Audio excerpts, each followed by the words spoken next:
अस्सलाम वालेकुम नादरीन, मैं हूं अरबाब चाडियो। मैं आज जिस खबर के साथ आपके पास आया हूं उस खबर का ताल्लुक़ खैबर पख्तूनख्वा से है। आप सोच रहे होंगे कि कराची में बैठे हुए जर्नलिस्ट का आखिर खैबर पख्तूनख्वा से क्या ताल्लुक़, उसको कैसे पता चला कि वहाँ क्या हो रहा है। लेकिन दुनिया बहुत महदूद है, सेटेलाइट का दौर है, सिस्टम का दौर है, लोगों के राब्तों का दौर है, सीना दर सीना भी बातें निकल रही हैं। लेकिन जो मैं बात आपको बता रहा हूँ उसका ताल्लुक़ गंडापुर वज़ीर आला से है।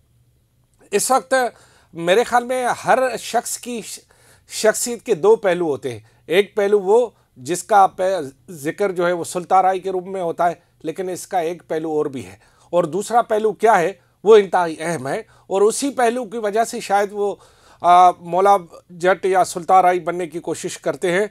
और वही जो है मौला जट और सुल्तान राई अब उसके किरदार का हिस्सा है या उसको फिर उसके किरदार को ले डूबेगा। हो यूँ रहा है कि इस वक्त गंडापुर साहब बहुत ज़्यादा परेशान हैं, शदीद दबाव का शिकार हैं। और वो जो वीडियो शेडियो आ रही हैं कि मैं इवें कर ले आऊँगा, ये अपनी जगह है, इसको आप ज़्यादा सीरियस ना लें। ये मामला कोई और है और वो मामला जो अंदर हो रहा है वो कुछ हो रहा है। वज़ीर आला हाउस KPK में जो मामलात हो रहे हैं वो मामलात इन बयानात से बहुत ज़्यादा गंभीर, परेशान कुन, और बाद मामलात में ऐसा कहें कि दबली के अंदर दबली, यानी खुद वज़ीर आला के अख्तियारात में खुद PTI के लोग जो हैं वो मुदाखलत कर रहे हैं और उसको मतलब डिस्टर्ब भी कर रहे हैं। इसके एक पहलू की बात मैं बताऊं आपको। नंबर 1 पहलू ये है कि कभी कभार मेहमान नवाजी गले में पड़ जाती है। इस दफ़ा जो है वो गंडापुर साहब ने पंजाब के लोगों को अपना मेहमान बनाया हुआ है, और उनमें से एक जो है वो उनका NXC पे कब्ज़ा है। मैं नाम बता दूं, बुशरा बीवी साहिबा, जो कि KPK हाउस के NXC पे उनका कब्ज़ा है और वहाँ से वो बैठ के अहकामात जारी करती हैं। एक और मेहमान उनके यहाँ पंजाब में बैठा हुआ है जिनका नाम है सनम जावेद साहिबा। वो वहाँ पर बैठकर क्या कर रही हैं, क्या अहकामात जारी कर रही हैं, ये तो गंडापुर साहब को भी पता है और कुछ उन लोगों का जो कि गंडापुर साहब के साथ हैं। इससे ज़्यादा जो बात ये है कि वहाँ पर जो है एक आपको पता है जिसका ताल्लुक़ पंजाब से है, शेख वकास साहब, वो भी वहाँ बैठे हुए हैं, और उनके बारे में तो ये बताया जा रहा है कि वो तो मतलब CM हाउस के मामलात या KPK के मामलात या KPK की सूरत हाल को इस तरह मुदाखलत कर रहे हैं जैसे कि शायद वो डी फैक्टो चीफ मिनिस्टर हों, या वहाँ पे जो बैठे हुई ख़वातीन हैं वो उस तरह का उनके अहकामात, ये कर दो, वो कर दो, वो कर दो, ये कर दो। अब जो CM हाउस का अमला है वो ज़रा डबल माइंड हो गया है कि चीफ मिनिस्टर एक है, अहकामात किसी और के आ रहे हैं। खैर, ऐसा हमें दूसरे सूबों में भी कभी कभार देखने को मिल रहा होता है और शायद हो भी रहा हो, लेकिन यहाँ तो बात बड़ी अनोखी सी है कि जो लोग अहकामात जारी कर रहे हैं वो बाज़ाहिर पार्टी में कुछ भी नहीं है। यानी बड़ी दिलचस्प बात यह है कि चलो भाई वो पार्टी के कोई सरबराहान हो, अगर बानी PTI कोई गंडापुर साहब को अहकामात जारी करे तो मानने को चलो होता है कि भाई वो मान ले, लेकिन ये तो पार्टी के सरबराहान भी नहीं है। ये किस तरह अहकामात चला रहे, हुक्म चला रहे वहाँ पे, जिसकी वजह से ये जो पंजाब की मेहमान है वो पख्तूनों की सरजमीन में रहने वाले KPK को जो है गले में पड़ गए। अब देखते हैं कि कितनी देर तक KPK इनकी ये मेहमान नवाजी और फरमाइशें बर्दाश्त करती है। दूसरा जो पहलू है वो ये है कि ये 24 को जो सारा मामला हुआ था उसके बाद जो गाड़ियाँ पकड़ी गई, आपको पता है कि कितनी गाड़ियाँ पकड़ी गई हैं? 30 से ज़ायद बड़ी गाड़ियाँ पकड़ी गई हैं बकौल PTI रहनुमाओं के, और उनकी मालियत है करोड़ों में।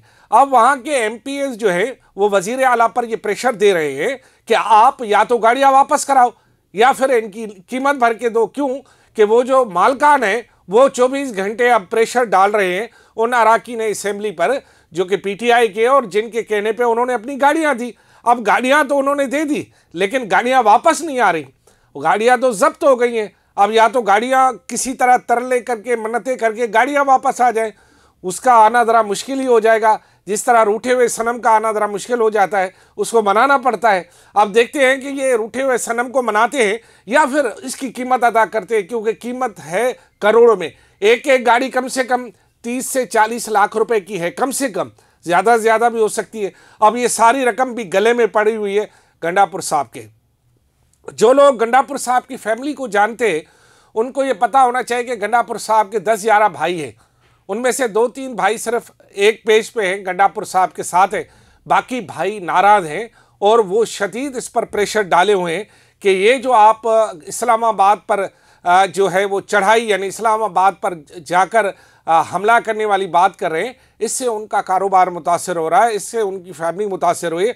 बल्कि वो बड़ी दिलचस्प बात है कि वो तो अब इस्लामाबाद जा नहीं सकते, इस्लामाबाद जाना उनके लिए बंदिश का समा हो गया है और वो खुद को इस्लामाबाद में अब गैर महफूज समझते हैं, क्योंकि जितनी मरतबा गंडापुर साहब गए हैं, जिसके भी कहने पे गए हैं, वो सारा मामला उनके गले में इस तरह पड़ता हुआ आ रहा है। ये पहलू भी उसके लिए बहुत ज़्यादा परेशान कुन है।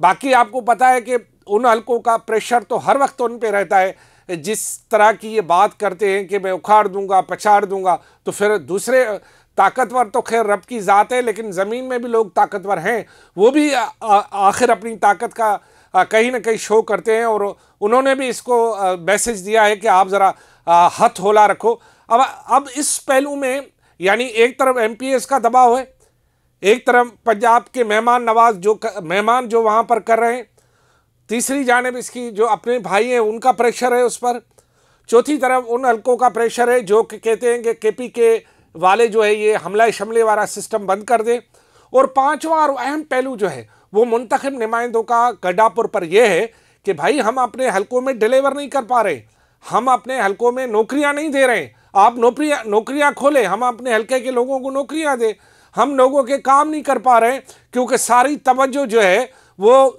यानी ऐसी हो गई है कि खुद वजीर आला परेशान हो गया कि क्या करे। तो लिहाजा ये 5 तरफा दबाव जो है उसने वजीर आला KPK को काफ़ी परेशान किया हुआ है और वजीर आला KPK काफ़ी परेशान नज़र आ रहे हैं, उनकी परेशानी दिन ब दिन बढ़ती जा रही है। और मेरे ख्याल में जब तक ये पंजाब के मेहमान यहाँ पर हैं और ये जो है सुल्तान राय वाली फिल्में बंद नहीं होगी तो फिर इसका प्रेशर जो है और बढ़ता जाएगा और नतीजे में गंडापुर साहब ज़्यादा दबाव में आ जाएंगे। गंडापुर साहब के लिए बहुत सारे लोग बहुत सारी बातें कर रहे हैं, हम ऐसी कोई भी बात नहीं करेंगे जिसका हमारे पास कोई प्रूफ ना हो या जिसके बारे में हमें तस्दीक से कोई खबर ना हो। मेरे ख्याल में जो मैं बातें कर रहा हूँ इसकी गंडापुर साहब तरदीद नहीं करेंगे।